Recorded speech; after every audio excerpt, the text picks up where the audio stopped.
Now, here's a big question that I get a lot, and I just want to see how you'd answer it. They go, so I got this big old thick book, PMBOK 6. I got this little baby, PMBOK 7. Like I got the Agile Practice Guide. Yeah. Scott, just tell me which one I study. I get to burn this one, right? Or like, what do you say to that? When Don't they say forget like, the standards plus. Yeah. So here's the thing. When I've talked in interviews before, I think every FAQ currently for PMI tells you the PMP exam is now based on the PMBOK. I think by now everybody should know it. But what I want to call out is, just like I said, we go through this major global practice analysis.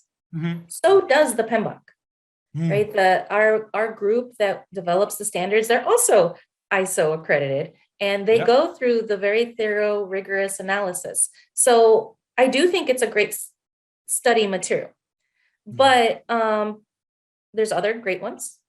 And what I recommend is, first of all, make sure that you really are eligible, right? There's some expectations and requirements, years of experience that you should have, study that you should do. The studying, in my mind, if you're already prepared, if you're already a good project manager, it's for areas that maybe you don't get as much practice in your particular position, right? In your industry, in your region, and you want to brush up on that because we're looking for that global project manager. Mm-hmm. And then just double checking vocabulary. We have to have some sort of shared vocabulary. We adjust that as time goes on to the words that are used most often in the field. So do the people that write our standards and the PMBOK. So the exam's not based on that. It's based on real project managers out there in the real world, reflecting that experience, testing it so that others can show their proficiency in it.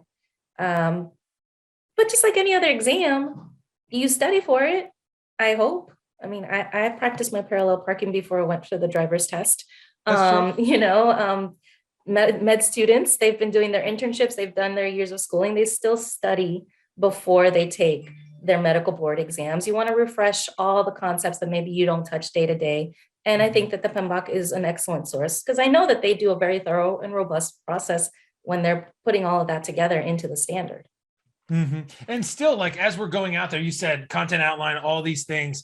It's not like we threw out 6 and 7. It's like there's a lot of beautiful content and understanding in 6 and 7 and all these things. So it's like a blend and all these other competencies. But at the end of the day, can you understand how a globally, responsible, thought-provoking, like diligent person operates projects, whether they're in Taipei or, downtown Detroit or whatever, right? Like, right.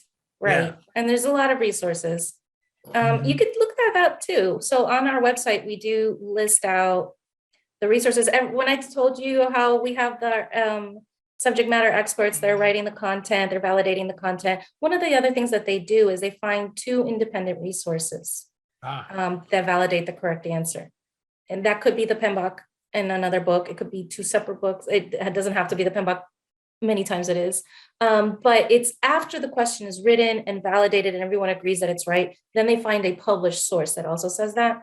And so just to be helpful, not at all necessary, we gather for our exam bank, we look at the top 10 or 12 resources most frequently used to validate content.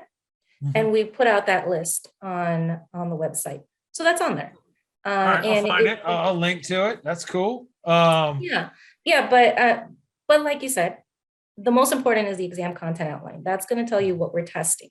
If there's something on there you're unsure about, then there's a lot of great resources like the PMBOK that will help you brush up on those pieces.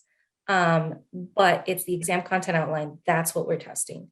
And we're testing it by having people write based on their experience.